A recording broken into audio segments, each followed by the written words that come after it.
My childhood best friend, Marie, and I were around 11 or 12 years old at the time. Marie's family had their own campsite in a provincial park about 2 hours from our hometown and would spend the entire summer each year living in their camper out there. This particular summer, I was able to go and stay with them for a week, and we were excited to spend our time adventuring around the forest. On the last night that I was there, we decided that we wanted to hurry down to the ice cream shop by the lake before it closed. It was early evening at this point, still pretty bright out but beginning to lose light. The path we took was down a short slope right next to the main road with maybe 10 feet of thick brush and trees in between. On the other side was the forest with more tall, thick brush. We were walking along, not seeing a single other person on the path in front or behind us. We hear a sudden rustling and snapping of branches, similar to the sound of maybe a deer moving through the woods. I wouldn't have thought of anything of it, but then the sound of running footsteps follows. Marie glances back and suddenly grabs my arm, urging me under her breath not to look back. At the time, the running stops, and I don't know why I didn't ignore her and get a look myself. I guess I could sense the very real fear in her voice and chose to listen. We both start to panic, getting that feeling like when you're running up the stairs after turning the basement light off. We pick up speed as much as we can without breaking into a sprint, knowing the ice cream shop is only a minute walk away at this point. The path soon breaks and we're in a parking lot. Suddenly Marie steers me hard to the left, heading towards the lake and the boat rental instead of continuing straight to the ice cream shop, and I go along with it, silently understanding ice cream is no longer an interest right now. Marie is clearly panicking at this point. We're both looking around, but it seems whatever scared her is nowhere in sight at this point. Marie walks up to the boat rental and gets us a kayak, and we climb in and begin to paddle out into the middle of the lake. As we paddle, she tells me that there was a man behind us, and that the man had stopped running at us very abruptly upon making eye contact with her. He had been wearing a long black coat with a hood up, despite it being in the middle of July, had a terrible smirk on his face, and she swore that as she stopped running, she saw him put something shiny away in his coat. He appeared to have just emerged out of the bushes after we walked past, given the sounds that we heard right before he came running onto the path. We reach the center of the lake and stop paddling. I pull out my Nokia brick phone that my parents had, thank God, given me just in case. I hand it to Marie and I tell her to call her parents to come pick us up. As the phone rings, I see her look out past me to the shore and just go completely pale, lifting a hand to point at what she's seeing. I turn, and there was the man, stalking his way around the path that circled the edge of the lake, staring out towards us. We sat in the middle of the lake and watched him do 2 full laps, never looking away from us, before finally disappearing. It took a few tries to get a hold of her family. We were freaking out so bad the whole time as the sun got lower and lower. We did manage to have someone come with the truck, but by that time, we reached the shore and it was pretty dark outside. I don't know what we would have done if we hadn't been able to call for a ride. Looking back, I don't know why we just didn't go up to the ice cream shop, inform an adult there, and ask her parents to come get us then. But it worked out and we got back safe, and we thankfully never saw that hooded man again.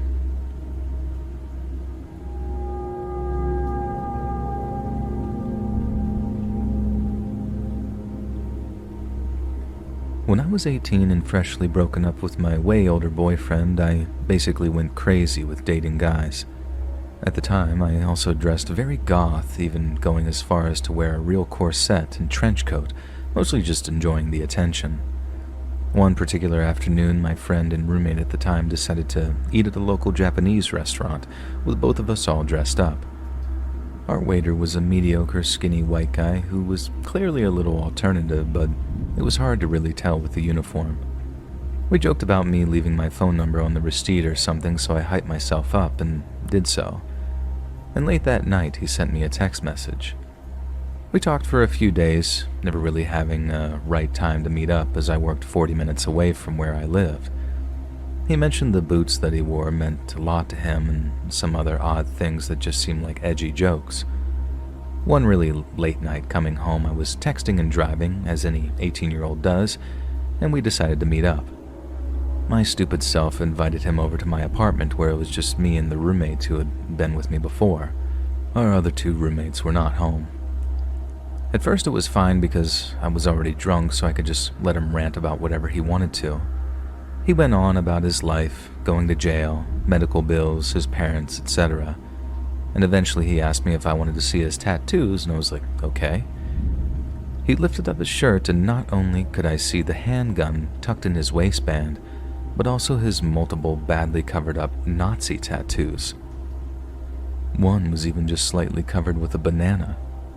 I don't know what it was, but I simply decided the best way to deal with this situation was to appease him, so I went along with it casually.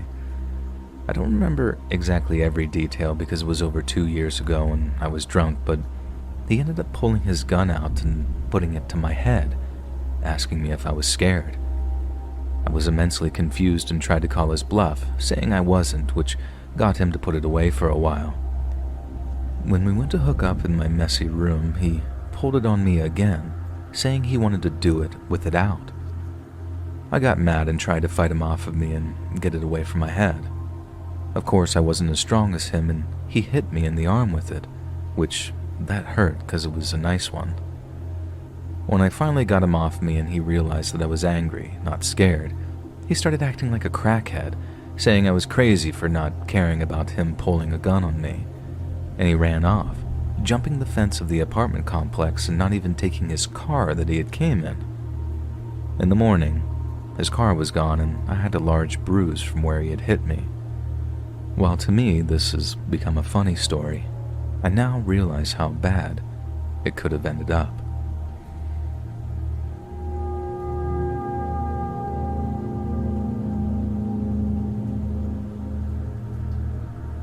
When I was 14, I decided to take ballroom dance classes. That was kind of normal for teenagers in my generation in my country. There you had to change partners each song, so every girl would dance with every boy. In my group that consisted mostly of teens between 14 to 17, there was a really tall, almost 2-meter, 21-year-old guy named Philip. We had a nice chat the times that we danced, but he seemed weird. And because I was young and naive, and that's how I normally made friends, I told him where I lived when he asked me. And so the stalking began. At the time, I didn't realize that it was stalking. I just thought that he had too much time and that it was annoying. Philip would ride on his bike from his home, he lived on one town over, to my house and asked if I wanted to spend time outside with him and play. After doing that for a few times, I asked my parents to tell him that I'm not home when he would come over. Both my parents and I were very oblivious about his actions for a very, very long time. At one point in time, the stalking ended for a few weeks and Philip also didn't come to dance classes. At that time, I became part of a friend group of a boy that I'd fancied. For some months, he had a girlfriend, but they split soon after and I became his girlfriend. Unfortunately, Philip was also friends with the best friend of my boyfriend, so he was also part of that group. They told me Philip was in a mental hospital. In the span of his stalking, Philip was in a mental hospital multiple times, and every time he was, I was glad because then I had some peace. When I was 16, my family and I had to move because our landlady had thrown us out. She wanted to live in the property herself. And so we moved one town over. We started living 2 streets apart from my now stalker. And every time Philip was out of the hospital, he would be at my house. It wasn't as often, but still. On my father's birthday, he rang again, and because my family had guests, they told me to open the door, and there he was, looming over me like a dark, menacing shadow man. I told him to leave, and I tried to close the door, but he blocked it. So I was standing there, afraid, and I started begging him to leave. At one point, I even ran inside to get my dad to send him away, but my dad just said something like, "He's your friend. It's your problem." So I went back to the door and I begged and pleaded that Philip please just leave. At one point, he was kneeling and sitting in my doorway. After almost 2 hours, he finally left, and at that point it was obvious for me. Finally, I had realized what type of behavior this was. He was a stalker, and he was absolutely fixated on me. I realized this took a long time, but I was young and I was naive. And the next day I sat down my parents and told them that I was afraid of Philip, and my dad also apologized to me for putting me in that situation and not helping. The next time Philip came to my house, my dad was there and told him that I don't want any contact with him, and so he left. After a few more incidents like that, he stopped showing up at my door, and I thought that we had gotten rid of him. But every time I started to live happily, starting to forget my fear of this guy, a letter, an email, or a gift would show up and would send me back into my fears. And now at 20, I was out of school, and to pass the year, I had to wait to start my job. I worked in a grade school in a voluntary after-school club for grade schoolers. After a month or two, my mom woke me up in the morning and told me to get dressed because she had to call the cops. Apparently, Philip was again every morning at our door asking for me, and my parents didn't tell me so I wouldn't get scared.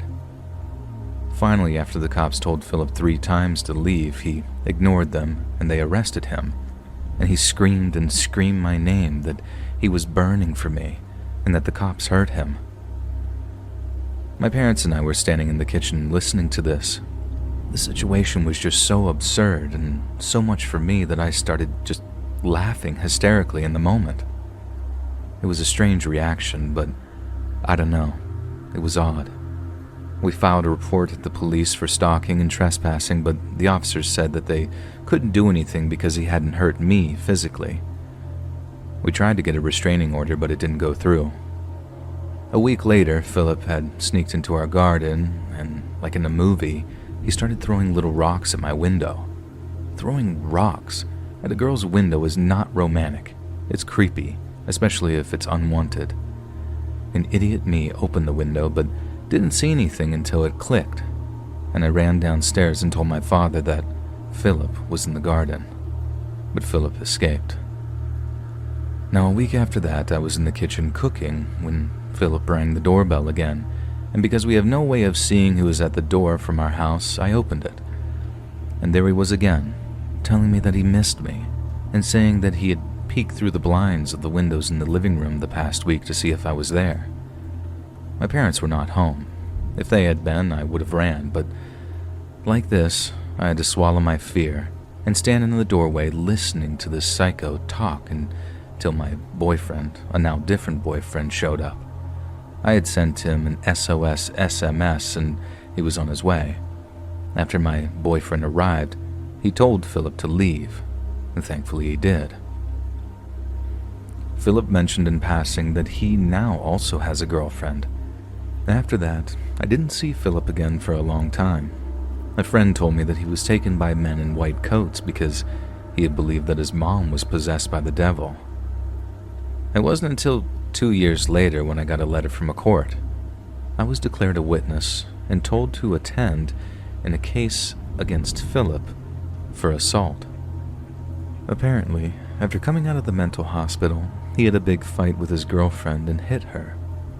Because she was scared, apparently she played dead, and Philip called an ambulance and the police finally had something against him.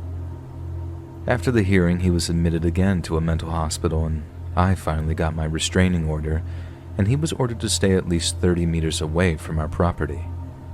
I was so glad. The restraining order also implied that if he broke any of the requirements, he would go to jail. And so, after 8 long years of dealing with his crap, it was finally over. And 2 years ago, I also moved out of my parents' house.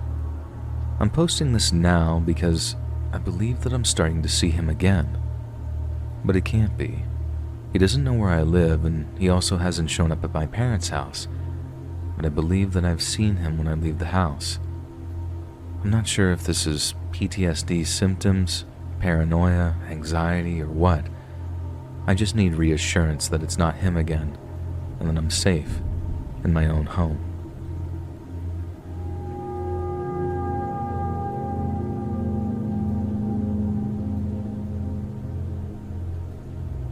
In 2002, when I was 16, my parents went on vacation. While they were gone, I stayed at my older sister, Lisa's apartment with her and my 8-year-old niece, Sarah. It was during fall break, so Sarah and I were out of school. Since it was only a 2-bedroom apartment, Lisa let me sleep in Sarah's room, and Sarah slept in Lisa's room with her. On this particular morning, Sarah and I had both slept in. She was so excited that I was staying with them that she wanted to stay up all night watching Disney movies, and so we did. Lisa had fallen asleep on the sofa, so I picked Sarah up and put her in Lisa's bed, and then I went to bed myself. The next morning, I woke up to a man's voice. Lisa's boyfriend, Gary, had a very recognizable deep voice, kind of like Vin Diesel. This voice wasn't Gary's voice at all. This voice was an older man, and he sounded very agitated. I went into the living room to see who was here, and I saw the man sitting on the love seat closest to the front door, and Lisa was sitting in a chair adjacent to the love seat. He looked to be in his 60s, and his shirt and jacket were nearly covered in blood splatter. She shot a fearful, surprised glance at me as she forgot I was there. The man stopped talking once he noticed Lisa had looked away from him. I made eye contact with him and he smiled, and then he places the gun that he was holding onto the coffee table in front of him. I couldn't move. I didn't know what to do. My first thought was to get between him and Lisa somehow, but I knew I had to stay where I was because he would have to get past me to get to the bedroom where Sarah was still sleeping. I searched the man's face trying to figure out who he was. He looked familiar, but I couldn't place him, and he broke the silence. "Hey, I didn't know anybody else was here. I'm Eddie, Gary's stepdad." I faked a smile and gave a little weak wave, and he took out a cigarette and lit it. Lisa was still sitting on the sofa, seemingly bracing herself for whatever Eddie had planned. Eddie motioned for me to sit down on the bigger sofa across from him, and I did as he said. He took out a bag of weed and some rolling papers and began to roll a joint. "You smoke, youngster?" he asked me, and Lisa spoke up. "No, he doesn't. That's my baby brother. He's only 16. Eddie laughed, looked at Lisa and then me and said, "Damn. What the hell are y'all feeding these kids? That's a big one." Lisa laughed nervously. Eddie joined her, seemingly unaware of how uncomfortable we were. I got sidetracked. Let me finish telling you what this woman did, Lisa." Eddie went on to tell Lisa that he had just shot and killed a woman he knew because she stole $100 from him the previous night after he passed out drunk at home. He said that he knew it was her because he had pistol whipped Gary's mother and made her tell him who went through his wallet while he slept. He then told Lisa he regretted not killing Gary's mother because he felt like she had set him up. He said he'd also shot the woman's husband but was unsure if he was dead. He laughed and said he knew for sure the woman was dead because her head exploded like a watermelon. And my stomach was in knots. I was sweating and I could no longer hide my fear. I heard Lisa's bedroom door open from where I sat, and I saw Sarah walking across the hallway into the bathroom. Eddie looked in the direction of the hallway. "Damn, Lisa, who else is here?" Lisa spoke quickly. "It's Sarah. Please, Eddie, you know I don't allow smoking around here. Can you go on the patio with that?" Lisa's voice trembled. Eddie must have heard the fear in her voice because he replied, "Girl, what are you scared of? I ain't gonna do nothing to you. You good people. I just wanted to come see you before I go. You know the police is probably looking for me by now, but I just couldn't leave without seeing my favorite spades partner." Eddie smiled as he stood up and gathered his bag of weed, the joint, and the gun. I heard the toilet flush and then the sound of water running in the bathroom, and I began to pray that Sarah wouldn't come out here before he left. Eddie must have read my thoughts because he said, "Don't worry, young blood. I'm gonna get on out of here before that baby can see me like this." Lisa and I both stood up as he walked to the door. Lisa opened the door for him and he walked out, and we watched through the window as he got into his car and drove away. Lisa quickly grabbed the phone and called 911. Sarah came out of the bathroom and asked if the scary man was gone, and Lisa said yes and hugged Sarah. She began to tell me that she never liked Eddie because he acted strange and looked scary. When she heard his voice on her way to the bathroom, she stayed in there because she didn't want to come out and see him. I was pacing back and forth trying to process what had just happened. Lisa explained that Eddie was a drug addict and an alcoholic. Gary's mother had kicked him out because he would keep popping up at her house. She was already aware that Eddie had attacked Gary's mother because Gary had called to tell her, though they didn't know he'd killed anyone when he came to Lisa's house. Eddie was arrested shortly after our encounter, and we had to talk to detectives. They told us the man he shot had died on the way to the hospital. It took years for me to forget the way he gleefully described killing that woman. He died in prison not long after he was finally convicted of the murders.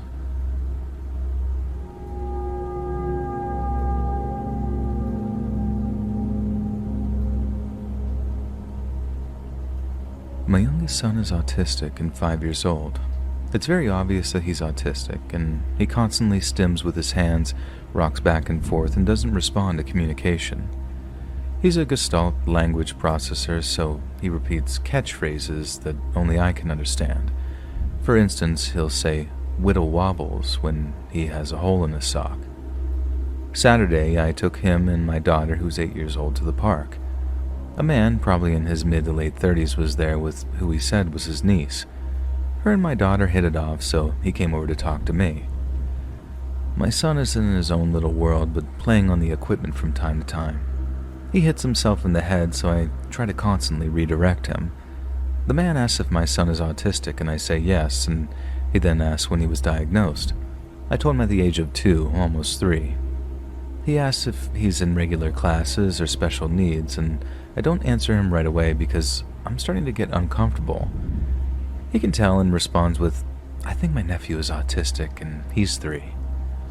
So I let my guard down a little, which was the wrong decision. I tell him he's in a special needs class, and he asks what school because he wants to know options for his nephew. I hesitate and then tell him the 4 schools in the district that offer a special needs class, not specifying which school my son goes to. He then asks if my son runs off a lot, and I just reply sometimes. He notices the GPS tracker on my son's ankle, and he asks while that tracks him and if he ever tries to take off. At this point, I realize that this is not a conversation that I want to have. I tell him that I'm not comfortable talking to him about this anymore, and he responds with, "Well, I'm concerned about my nephew." I tell him not all autistic children are the same and he should get him evaluated. I call my daughter, who is upset because she was having fun playing with the little girl, and pick up my son and we go to the car. I'm watching him as we leave and he's just staring at us.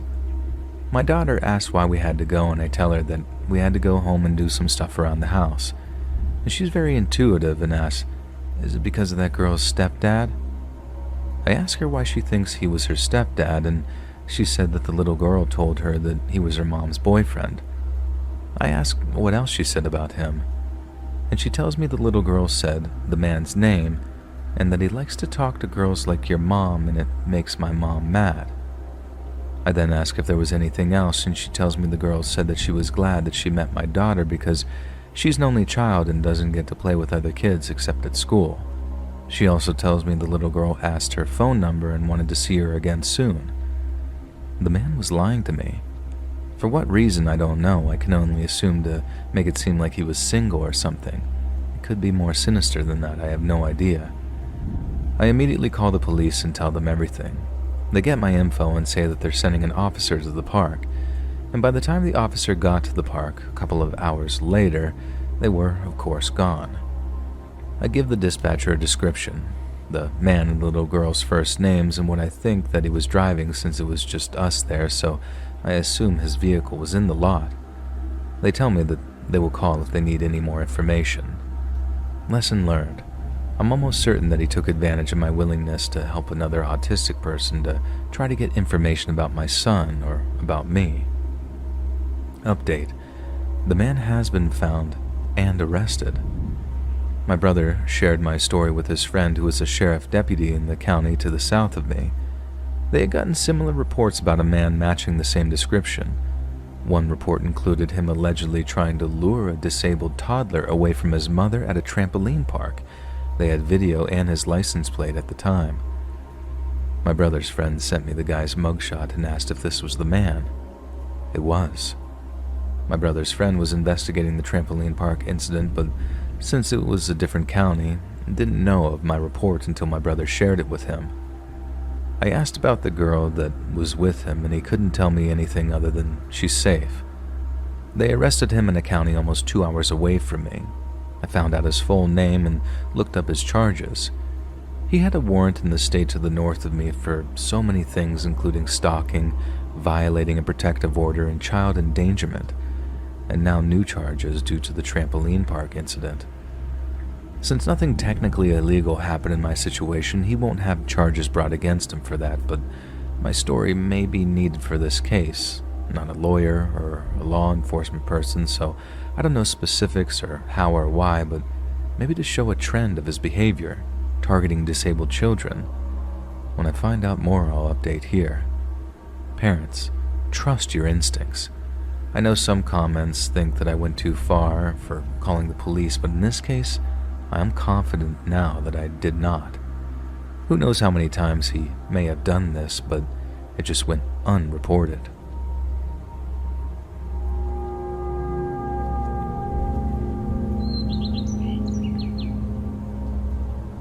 Hey friends, thanks for listening. Click that notification bell to be alerted of all future narrations. I release new videos every Monday and Thursday at 7 p.m. EST, and there are super fun live streams on Sundays and Wednesday nights. If you got a story, be sure to submit them to my subreddit, r/letsreadofficial, or over email, and you might even hear your story featured on the next video.